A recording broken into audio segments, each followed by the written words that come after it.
નમસ્કાર, આપ જોઈ રહ્યા છો ન્યૂઝ 18 ગુજરાતી। હું છું સિદ્ધાર્થ ધોળકિયા। દ્વારકાથી મોટા સમાચાર કે જ્યાં આગળ મોટા આસોટામાં જળબંબાકાર થઈ ગયું છે। મોટા આસોટામાં બપોર બાદ ભારે વરસાદ થયો। ભારે વરસાદથી ગામમાં વરસાદી પાણી ફરી વળ્યા। મોટા આસોટામાં અંદાજે 5 ઇંચ વરસાદ ખાબક્યો છે। મોટા આસોટાની બજારો વોકળામાં પૂર જેવી સ્થિતિ સર્જાઈ ગઈ છે। બપોર સુધી સામાન્ય વરસાદ થઈ રહ્યો હતો, પરંતુ અચાનક બપોર બાદ ભારે વરસાદ થયો। અનેક ગામ સંપર્ક વિહોણા હોવાની પણ જાણકારી મળી રહી છે। બપોર બાદના વરસાદનો જે આંકડો છે તે 5 ઇંચ નોંધાયો છે।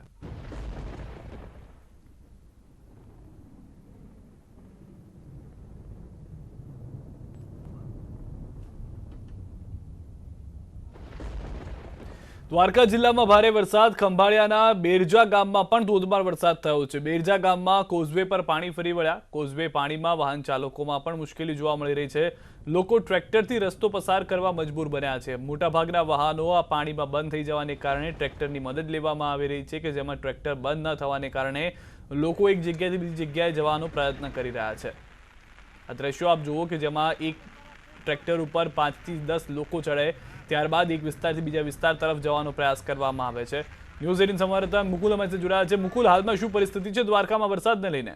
જી સિદ્ધાર્થ, જણાવું કે દેવભૂમિ દ્વારકામાં આજે બપોર બાદ વરસાદ ખાબક્યો હતો। તેમાં કલ્યાણપુર તાલુકાના ભાટિયાર તેમજ આસપાસના વિસ્તારોમાં જેવા કે નાના આસોટા અને મોટા આસોટામાં ભારે વરસાદથી ગામમાં ચારો તરફ પાણી ફરી વળ્યા હતા। નાના આસોટાથી મોટા આસોટા તરફ જતા રસ્તા પર પાણી ફરી વળતા લોકોને પણ હાલાકીનો સામનો કરવો પડી રહ્યો હતો। જી મુકુંદ, દ્વારકામાં જે 5 ઇંચ વરસાદ નોંધાયો છે, કયા વિસ્તાર અસરગ્રસ્ત થયા છે?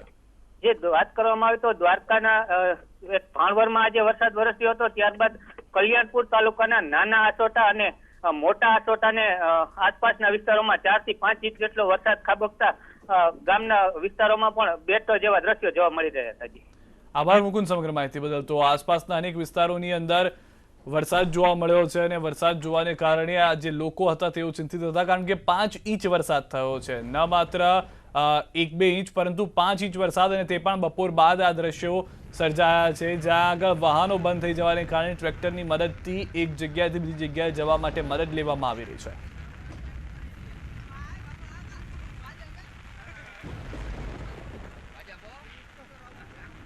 દ્વારકા મંદિરમાં આજે અડધી કાઠીએ ધ્વજા ચડાવાઈ છે। ગઈકાલે વીજળી પડવાથી થયું હતું નુકસાન। વીજળી પડવાથી ધ્વજા ચડાવવાની પાટલીના 2 ભાગ થઈ ગયા હતા।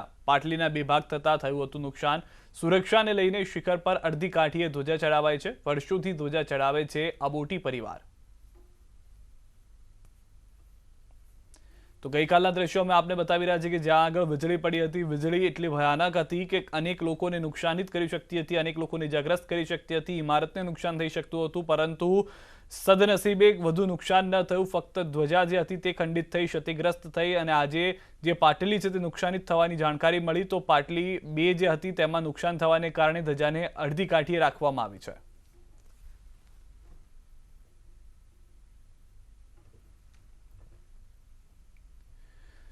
અમરેલી જિલ્લામાં ભારે વરસાદ થયો છે, જેને કારણે જાફરાબાદના ટીંબી ગામની રૂપેણ નદીમાં પૂર આવ્યું છે, અને ગામના પુલ પર ઘોડાપૂર જેવા દ્રશ્યો જોવા મળ્યા છે। આ તરફ રાજુલાના ચોતરા ગામમાં 2 ઇંચ વરસાદ નોંધાયો છે। જિલ્લાના પીપાવાવ, રાજુલા, જાફરાબાદ, ખાંભામાં પણ વરસાદ પડ્યો છે। તો અમરેલીના દ્રશ્યો આપ જોઈ રહ્યા છો। ટીંબી ગામની રૂપેણ નદીમાં પૂર છે, ગામના પુલ પર ઘોડાપૂર જેવા દ્રશ્યો પણ સર્જાયા છે। રાજુલાના ચોતરા ગામમાં 2 ઇંચ વરસાદ થયો છે। પીપાવાવ, રાજુલા, જાફરાબાદ, ખાંભામાં વરસાદ।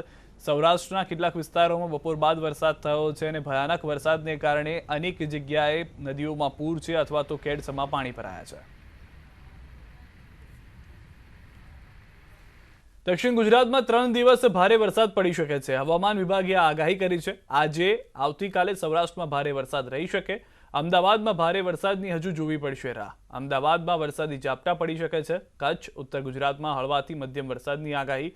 માછીમારોને દરિયો ન ખેડવા તાકીદ। રાજ્યમાં હજુ 3 દિવસ વરસાદી માહોલ રહેશે। अगले 3 दिन में बारिश रहेगा और अगले 2 दिन में आज और कल पूरे गुजरात में बारिश रहेगा, लाइट टू मॉडरेट, लेकिन कहीं कहीं जगहों में भारी से अति भारी बारिश भी हो सकती है। मोस्टली साउथ गुजरात रीजन में जैसे वलसाड, नवसारी, दामन, दादरा, नगर हवेली में भारी से अति भारी बारिश होने का संभावना है, और भारी बारिश रहेगा डांग, तापी, सूरत में भारी बारिश होने का संभावना है। डे 1, डे 2 सौराष्ट्र में ज़्यादा उम्मीद नहीं है, लेकिन हार्डली आइसोलेटेड हेवी रेन होने का संभावना है। नॉर्थ गुजरात और ईस्ट सेंट्रल गुजरात में mostly light to moderate rain रहेगा, भारी बारिश होने का संभावना नहीं है। अहमदाबाद में कल जैसे आज भी बारिश होने का संभावना है, लेकिन उसका स्प्रेड पूरा नहीं हो सकता है, लेकिन बारिश रहेगा। સૌરાષ્ટ્રના ભાવનગર જિલ્લામાં સૌથી વધુ જળનો સંગ્રહ એટલે કે પાણીદાર ભાવનગર. સૌરાષ્ટ્રના કુલ જળ સંગ્રહના 37.36% પાણી એકલા ભાવનગર ડેમોમાં થાય છે સંગ્રહ. સૌરાષ્ટ્રના જળાશયો કુલ 663 MCM પાણીનો સંગ્રહ, તે પૈકી ભાવનગર જિલ્લામાં 248 MCM જળ સંગ્રહ હાલ ઉપલબ્ધ છે. એક સમયે ભાવનગર દુષ્કાળીયો જિલ્લો ગણાતો હતો, તેમજ જળાશયોમાં પાણીની કાયમી અછત રહેતી હતી, પણ હવે સ્થિતિ બદલાઈ છે અને આ વર્ષે તાઉતે વાવાઝોડામાં ભાવનગરમાંથી 2 થી 8 ઇંચ વરસાદ વરસી જતા જળાશયોમાં 60% જેવો પાણીનો સંગ્રહ થયો છે.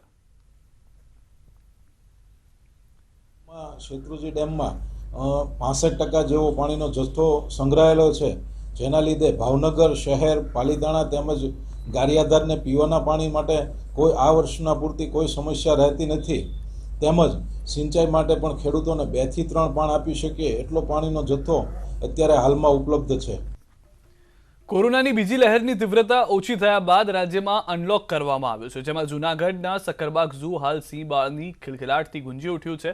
આ વર્ષે 14 જેટલા સિંહ બાળનો જન્મ થયો અને હાલ તમામ સિંહ બાળ સુરક્ષિત છે અને સક્કરબાગ ઝૂના અધિકારીઓ પણ સતત દેખરેખ રાખી રહ્યા છે. જૂનાગઢ સક્કરબાગ ઝૂમાં હાલ 74 જેટલા સિંહો છે, જેમાં 24 સિંહ અને 35 સિંહણ છે.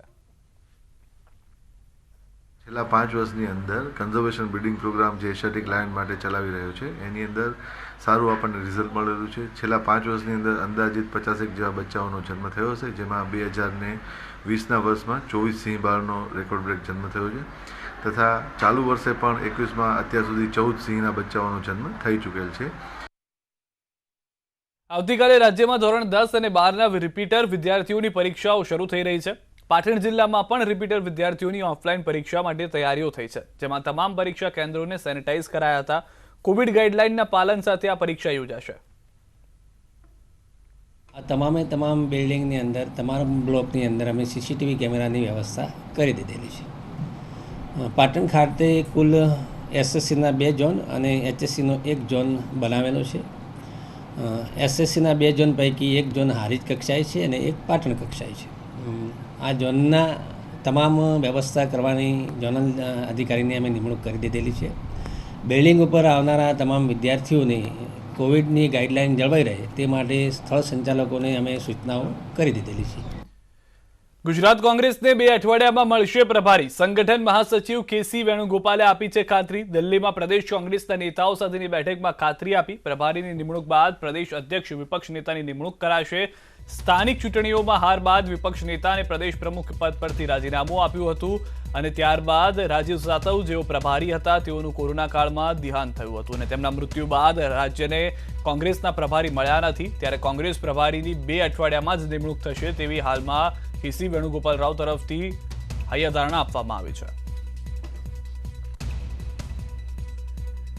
ગુજરાત કોંગ્રેસના નેતાઓ અને ધારાસભ્યોએ દિલ્હીમાં ધામા નાખ્યા છે. એમાં મહત્વની વાત એ છે કે ગુજરાત કોંગ્રેસના નેતાઓ શા માટે દિલ્હીમાં ધામા નાખ્યા છે એમને ખબર નથી, કેમ કે દરેક નેતાઓના સૂર અલગ અલગ સંભળાઈ રહ્યા છે. આવો સાંભળીએ કોંગ્રેસના નેતાઓ શું કહી રહ્યા છે. पद जो है इस्तीफा उन्होंने दिया है, पद खाली नहीं है. आज पीसीसी भी काम कर रही है, सीएलपी भी काम कर रहा है, विधानसभा भी चल रही है, संगठन भी चल रहे हैं. हमारे भारतीय जनता पार्टी के सामने खिलाफ कार्यक्रम भी हमारे हो रहे हैं, डिस्ट्रिक्ट लेवल पर भी हो रहे हैं, ब्लॉक लेवल पर भी हो रहे हैं. तो संगठन में जो लोग हैं जहाँ पर हैं वो सारे काम कर रहे हैं, तो वो उससे कोई वादा नहीं है. ये तो पार्ट ऑफ प्रोसेस है, एक प्रक्रिया का एक भाग है. एक दूसरे से मिलना जुलना, संबंध डिस्कशन करना. नहीं, हमने कोई नाम का प्रस्तावना नहीं रखा है. हमने उनको कहा है कि हाई कमांड जो डिसाइड करेगा वो हमारे लिए ठीक है, हम उनके नेतृत्व में काम करने के लिए तैयार है.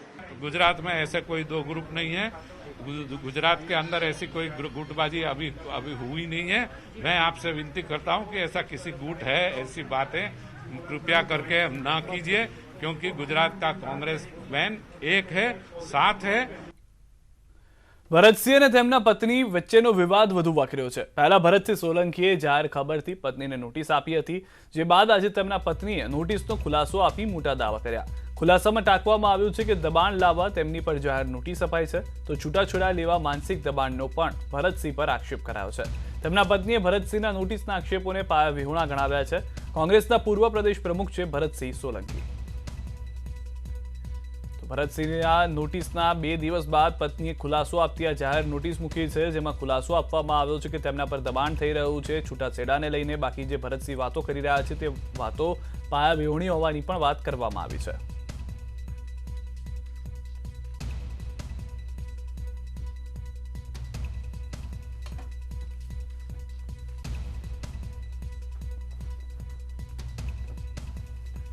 ચાર વર્ષથી જે રહેતા નથી એ આક્ષેપ જે કર્યા છે બિલકુલ ખોટા છે. કારણ કે હાલમાં જ જે કોરોના કાળની બીજી લહેર હતી એ સમયે શ્રી ભરત સોલંકીને પણ કોરોના થયેલો હતો, એ બધાને ખબર જ છે. એમાં એમને ખૂબ સેવા ચાકરી કરી હતી અને એમને સાજા એમને જ કરેલા છે. અને જે વિવાદ છે ખાલી 10-15 દિવસનો જ છે, 15 દિવસથી જ વિવાદ થયેલો છે. અને અમારા જે ક્લાયન્ટ છે રેશમાબેન પટેલ એ ઘરેથી એમ કીધા કે નથી નીકળ્યા, પણ એમના ટોર્ચર કારણે એમને જ કાઢેલા છે. પણ આ શું છે કે એમને એક સ્ટન્ટ કરી અને એમને જાહેર નોટિસ છપાઈ અને અમારા ક્લાયન્ટ પાસે છૂટાછેડા લેવાનો પ્રયત્ન છે એમનો. પણ અમારા ક્લાયન્ટને છૂટાછેડા લેવા નથી અને એમની સાથે રહેવા જ માગે છે. પતિ પત્નીના ઝઘડામાં લાખોનો તોડ કરતી ભાજપની મહિલા નેતાનો પર્દાફાશ થયો છે. ભાવનગર શહેર ભાજપ મહિલા મોરચાની 2 મહિલાઓની શરમજનક હરકત. ભાવનગર શહેર પ્રમુખે બંને મહિલાઓને હોદ્દા પરથી દૂર કરી. કોમલ ત્રિવેદી, બીના જોશીએ માંગ્યા હતા 2 લાખ રૂપિયા. રિસામણે ગયેલી પત્નીને પરત લાવવાનો હતો કેસ. સાસરિયાને ધાક ધમકી આપતા પતિ પાસે માંગ્યા 2 લાખ. પોલીસ ગુંડાઓને આપવા પડે તેવું કહીને માંગ્યા હતા રૂપિયા. આરોપો સાચા નીકળતા ભાજપે બંને મહિલાઓને હોદ્દા પરથી દૂર કરી. ભોગ બનનારે ઘટનાની ઓડિયો અને વિડીયો ક્લિપ પણ વાયરલ કરી. હા ભાઈ, શું થયું? કાંઈ નહીં મેડમ, મેં ઘરે વાત કરી ને તો આટલી બધી ફી ન હોય. તમારા જે કાંઈ ખર્ચો આવવા જવાનો થતો હોય એ ખર્ચો ને થોડા ઘણા ફી ના ગણો, 15-20 હજાર કાંઈક ફી નું ગણો. 2 લાખ તો મોંઘું પડી જાય મેડમ. એમાં એવું છે મેડમ, હું મારા હાડી આટુથી એક તો ભીમાં કરી ગયો છું, લેણામાં કરી ગયો છું. અત્યારે મારી ઉપર 8-9 લાખનું અમારે દેવા પડે, ખબર છે વચ્ચે. આ તમારે જે તમારા બધા ઓલા છે હાડુભાઈ ના તે બધાને કરવાનું તો ખરું ને અમારે. બધાને હગે વગે કરવાના તો ખરા ને. મેડમ એ બધાને મારા પૈસા નથી દેવા, એ આટલું તો હું એને ક્યાં અમારે દેવાના છે? એને અમારે નથી દેવાના, એને હગે વગે તો કરવા હાટું છે ને અમારે બીજા માણસોને દેવા પડે ને. કે એને થોડાક ધાક ધમકી દે, એને ઓલા દે, ખાતા વાળાને દેવા પડે. કે એમને એમ કે અમારે એકલાથી એમ ન થાય, બધું હોય એમાં.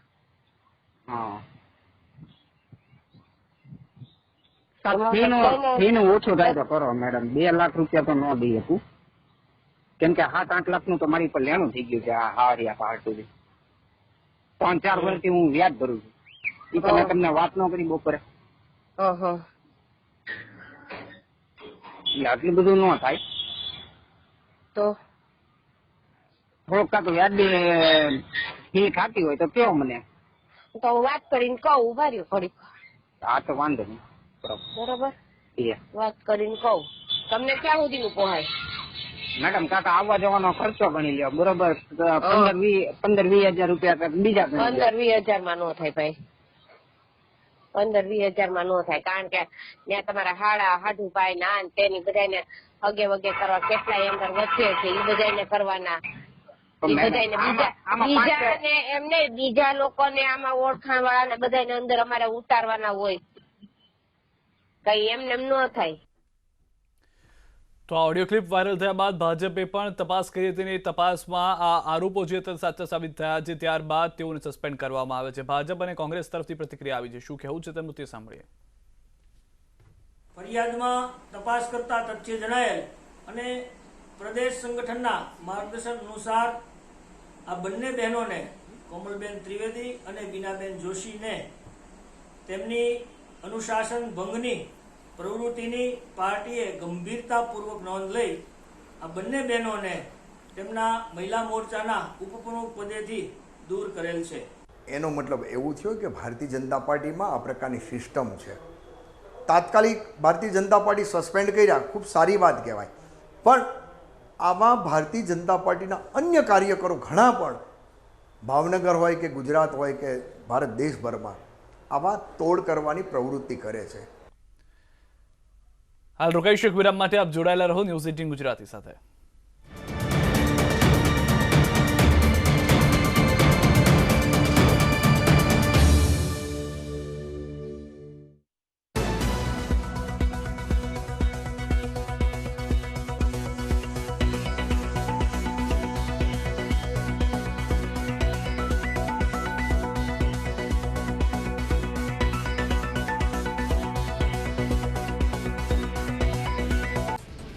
પ્રધાનમંત્રી સુરેન્દ્રનગર પીપાવાવ પ્રોજેક્ટનું લોકાર્પણ કરશે.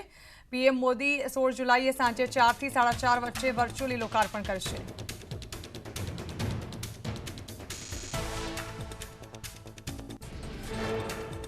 રાજ્યમાં આવી શકે છે વસ્તી નિયંત્રણ કાયદો. નાયબ મુખ્યમંત્રી નીતિન પટેલનું નિવેદન. અન્ય રાજ્યના નિર્ણયનો અભ્યાસ બાદ સરકાર કરશે વિચારણા.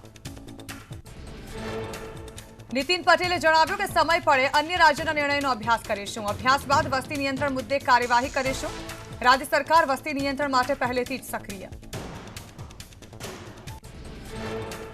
આ તરફ દરેક સમાજમાંથી ઉઠી રહેલી સીએમની માંગ મુદ્દે નીતિન પટેલનું નિવેદન. કહ્યું, દરેક જ્ઞાતિ સમાજની વ્યક્તિ પોતાની ઈચ્છા વ્યક્ત કરી શકે. દરેક સમાજને વધુ હોદ્દા મળે તેવી ઈચ્છા હોય. વસ્તી નિયંત્રણ કાયદા પર નીતિન પટેલના નિવેદન પર કોંગ્રેસ પ્રવક્તા મનીષ દોશીની પ્રતિક્રિયા. કહ્યું, ગૃહમાં મુદ્દો આવશે તો ચોક્કસ અભ્યાસ કરીને આગળ વધીશું. ગાંધીનગરમાં ભાજપના નવનિયુક્ત સેલ સંયોજકોની બેઠક યોજાઈ. બેઠકમાં ભાજપ પ્રદેશ અધ્યક્ષ CR પાટીલ રહ્યા હાજર. આગામી ચૂંટણીલક્ષી આયોજનો અને કાર્યક્રમો અંગે આપ્યું માર્ગદર્શન. અમદાવાદના નિકોલમાં એક કાર્યક્રમમાં ભાજપ પ્રદેશ અધ્યક્ષ CR પાટીલની આગેવાનોને ટકોર. કહ્યું, માત્ર કાર્યક્રમોમાં હાજરી આપવાથી કંઈ નહીં થાય. કેન્દ્ર અને રાજ્ય સરકારની યોજનાઓ લોકો સુધી પહોંચાડો. પાટીલે કહ્યું કે દરેક કાર્યકર્તા પોતાના જન્મદિવસે 10 લોકોના વીમા ઉતારે. સાથે જ ભાજપે જાહેર કરેલા વોટ્સએપ નંબરથી જરૂરિયાતમંદોને બેંક લોનથી લઈને સરકારની યોજનાઓની વિગતો પહોંચાડે. પાટીલે ઉમેર્યું કે ભાજપના કાર્યકર્તાઓએ લોકોનું જીવન બદલવા કામ કરવું. ભાજપનો એક કાર્યકર એક સંસ્થા બરાબર હોવાનું જણાવ્યું.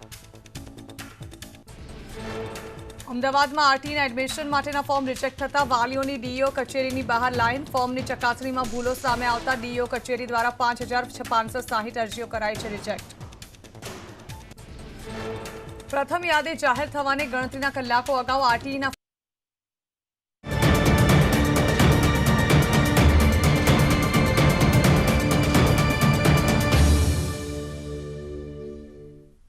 વિરામ બાદ આપનું સ્વાગત છે. રાજકોટથી સમાચાર. આજી બે ડેમ ફરી એક વખત ઓવરફ્લો થયો છે. ચાલુ ચોમાસામાં જ ત્રીજી વખત ડેમ ઓવરફ્લો થયો છે. ડેમનો એક દરવાજો 1 ઇંચ ખોલવામાં આવ્યો. ડેમ ઓવરફ્લો થતા કાંઠાના 10 ગામોને એલર્ટ કરાયા છે.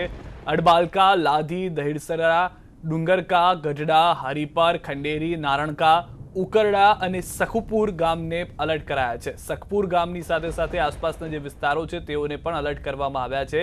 લોકોને નદી પટ સુધી ન જવા તાકીદ કરાયા છે.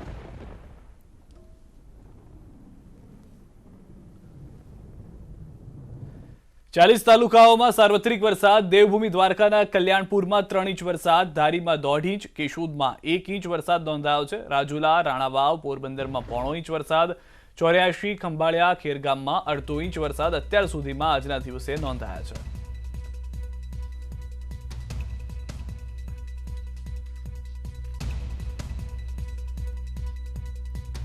અમદાવાદમાં એક પોલીસકર્મી સામે દુષ્કર્મની ફરિયાદ નોંધાઈ છે. શહેરના એલિસ બ્રિજ પોલીસ સ્ટેશનમાં પોલીસકર્મી મહેન્દ્રસિંહ ડોડિયા સામે આ ફરિયાદ થઈ છે, જેમાં લગ્નની લાંચ આપીને મહિલા સાથે દુષ્કર્મ આચર્યાનો ગુનો નોંધાયો છે. હાલમાં આરોપી પોલીસકર્મી બોટાદ જિલ્લામાં ફરજ બજાવે છે.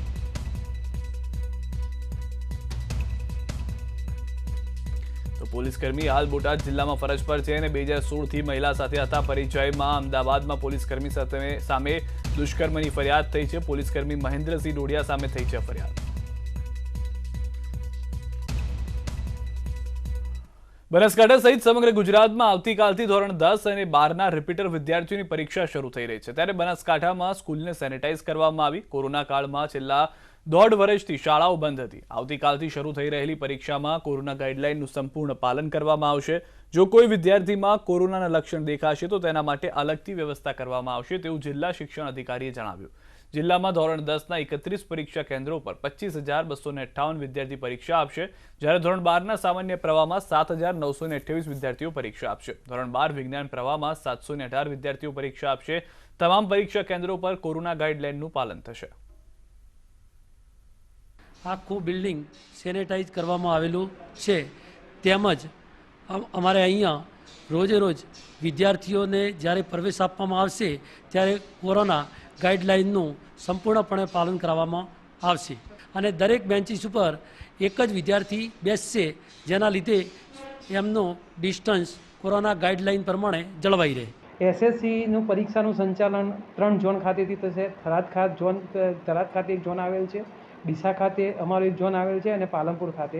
અને એચએસસી પરીક્ષાનું સંપૂર્ણ સંચાલન અહીંયા પાલનપુર ઝોન ખાતેથી થશે. અને જે પણ કોવિડની એસઓપીની ગાઈડલાઈન છે તે અંતર્ગત દરેક પરીક્ષા કેન્દ્રો પર પાલન કરવામાં આવશે. અંકલેશ્વરના ગડખોલ પાટિયા પાસે કાર ચાલકે મહિલાને ટક્કર મારી. કાર ચાલકની આ બેદરકારીના દ્રશ્યો કેમેરામાં કેદ થયા, જેમાં મહિલાનું ઘટના સ્થળે જ મૃત્યુ થયું. કાર ચાલક ટક્કર મારી ફરાર પણ થઈ ગયો હતો. આ સમગ્ર ઘટનાના સીસીટીવી ફૂટેજ બહાર આવ્યા છે.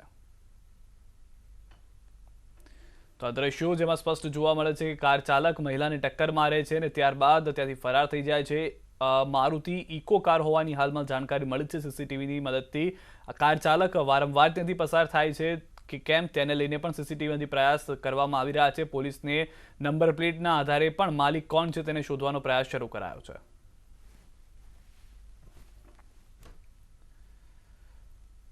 વડોદરામાં જ્વેલર્સની દુકાનમાં લૂંટની ઘટના ઘટી છે. ખોડિયારનગરમાં શ્રીજી પ્લાઝામાં બની છે ઘટના. વલ્લભ જ્વેલર્સ નામની દુકાનમાં સોનાની લૂંટ થઈ. લૂંટની ઘટના સીસીટીવીમાં કેદ થઈ છે. કોરોના કાળમાં અનેક લોકો બેરોજગાર થઈ રહ્યા છે અને જ્યારે કમાવાની તક નથી મળતી ત્યારે આડા પાટે ચડી જતા હોવાના અનેક કિસ્સા સામે આવ્યા છે. તેમાં વધુ એક કિસ્સો લૂંટનો અને વધુ એક બનાવ લૂંટનો આ જોવા મળ્યો વડોદરામાં, કે જ્યાં આગળ જ્વેલર્સની દુકાનમાં લૂંટ કરવામાં આવી છે. સીસીટીવીમાં સમગ્ર ઘટના કેદ થઈ છે.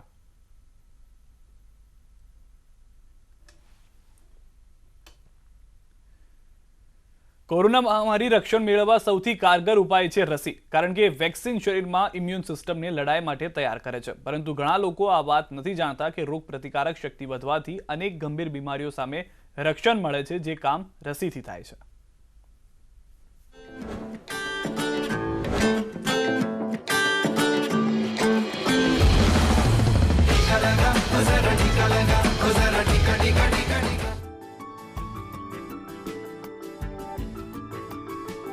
ये बात अब आम है कि कोरोना महामारी के खतरे को कम करने का सबसे कारगर तरीका वैक्सीन है. लेकिन अगर आपसे कोई ये कहे कि टीका लेने से उसकी दूसरी बीमारियां भी खत्म हो रही है, तो आप क्या कहेंगे? जी हाँ, ये दावा है मध्य प्रदेश के कलेक्टर ऑफिस में स्टेनो के पद पर तैनात राकेश श्रीवास्तव का. राकेश लंबे समय से अनिद्रा से परेशान थे, लेकिन जैसे ही इन्होंने टीके का डोज लिया, इनकी ये परेशानी खत्म हो गई.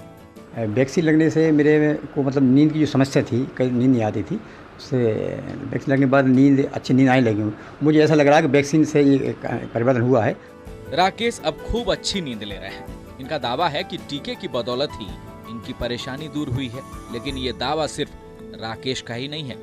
विदिशा के रहने वाले 70 साल के बुजुर्ग का भी ऐसा ही दावा है, जो सालों से घुटनों की दर्द से परेशान थे. इनकी माने तो टीके का डोज लेते ही इनकी परेशानी भी छूमंतर हो गई. ना तो करते, भूख नहीं लगाती, नींद नहीं आती, सो खूब तो नींद आ रही है और खूब खाना भी खा रहा हूँ और खूब रिंग भी रहा हूँ. बैठक भी नहीं बनाती, पैर छत पर नहीं चढ़ पाती. टीके का फायदा गिनाने वाले लोगों की तादाद इतनी ही नहीं है. ऐसे कई लोग हैं जो वैक्सीनेशन के जादुई असर की तारीफ करते थक नहीं रहे. लिहाजा हमने इस बारे में अटल बिहारी मेडिकल कॉलेज के डीन सुनील नंदेश्वर से बातचीत की और उन्होंने जो बताया उसने तो जैसे इस पहेली को ही सुलझा दिया. देखिए, कोविड जो वैक्सीन लग रही है उसके कारण से जो है इम्यूनिटी डेवलप होती है, पर इम्यूनिटी जो है वो कोविड वायरस से को डिस्ट्रॉय करने के लिए या कम उसके इफेक्ट को कम करने के लिए उपयोग में आती है. वो एंटीबॉडी जो है ऐसे वायरस को भी थोड़ा बहुत इफेक्ट करती होगी, तो जिसके कारण से ऐसा लग रहा होगा लोगों को कि उनकी जो है बीमारियां, दूसरी बीमारियां जो है वो कम हो रही है. बेशक टीका लेने के बाद इंसान के अंदर की रोग प्रतिरोधक क्षमता कई गुना बढ़ जाती है, जो कोरोना महामारी के साथ साथ कई और तरह की संक्रामक बीमारियों में भी असरदार भूमिका निभाती है, जिसका फायदा लोगों को मिल रहा है। बहरहाल उम्मीद है कि कोरोना के खिलाफ जंग में आप भी वैक्सीन की ताकत समझेंगे और जल्द से जल्द इस संजीवनी का डोज लेंगे। Bureau report, news 18।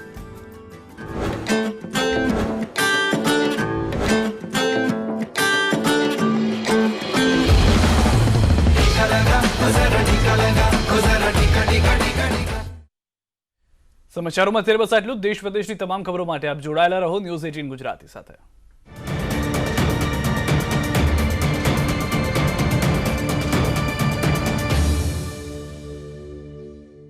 વાઘ બકરી કેપેચિનો